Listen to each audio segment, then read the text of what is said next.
안녕하십니까. 미디어 80에 오신 것을 환영합니다.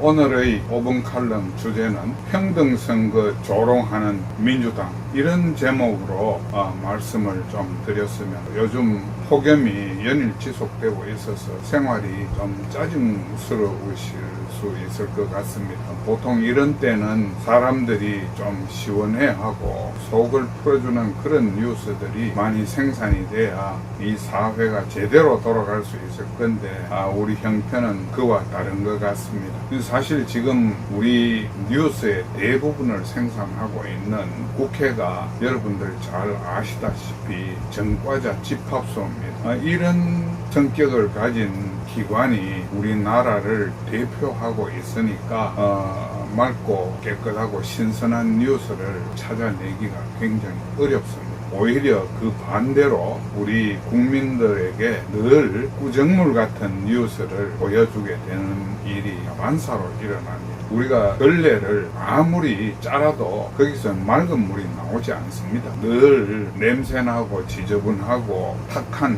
물만 나오지 맑은 물이 나올 수가 없습니다. 그 현상이 지금 너무 심각한데, 국민들은 이게 일상이 되다 보니까 거기에 무감각해지거나 둔감해져서 사리 판단이 안 되는 경우까지 많이 생기는 것 같습니다. 오늘 말씀드리려고 제시한 화두도 그와 같은 내용입니다.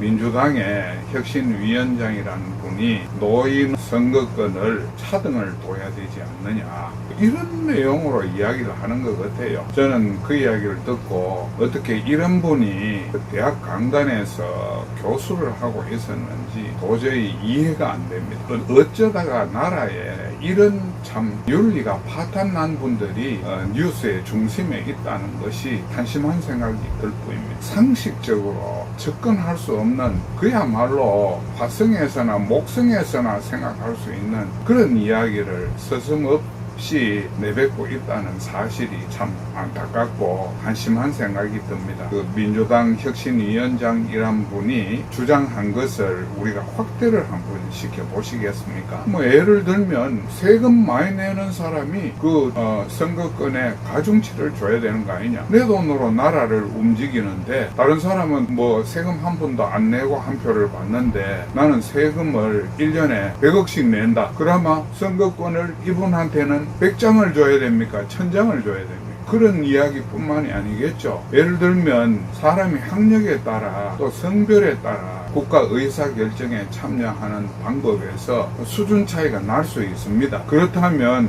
초등학교 졸업한 사람은 1표, 대학교 졸업한 사람은 5표, 이렇게 줘야 그러면 된다는 이야기입니까? 평등선거를 부정하고 이런 차등적인 발상을 할 수 있다는 것이 도저히 용납될 수 없는 이야기입니다. 집안에 애국자 배출 많이 한 사람 선거권을 5표씩 10표씩 가지게 되고, 생활보호 대상자나 이런 사람들은 0.5표를 줘야 된다, 이런 논리가 되지 않겠습니까? 민주당 혁신위원장이 이야기한 내용을 확대하면요, 그게 바로 공산주의가 되는 겁니다.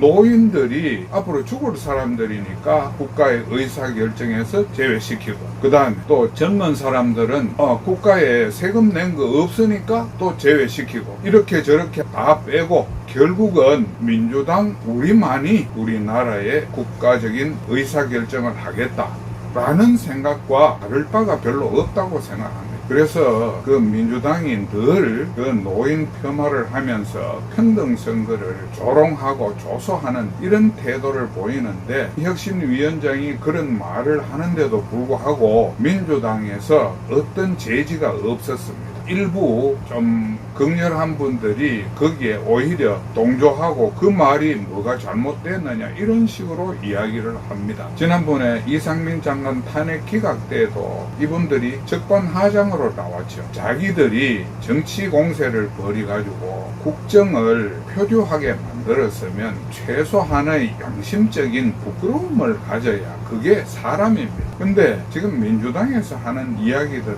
보면 정화조 없는 한국 정치의 진면목을 보여주는 것 같습니다. 정화조가 없습니다. 아무것도 정화가 안 됩니다. 이거는 결국 국민들이 거기에 대한 적절한 대응을 못하고 있기 때문에 이런 정당이 아직까지도 살아있다는 아쉬움과 안타까움을 가지게 됩니다. 오늘 5분 칼럼은 평등선거 도롱하는 민주당이라는 제목으로 이야기를 해봤습니다. 더위에 건강 조심하십시오.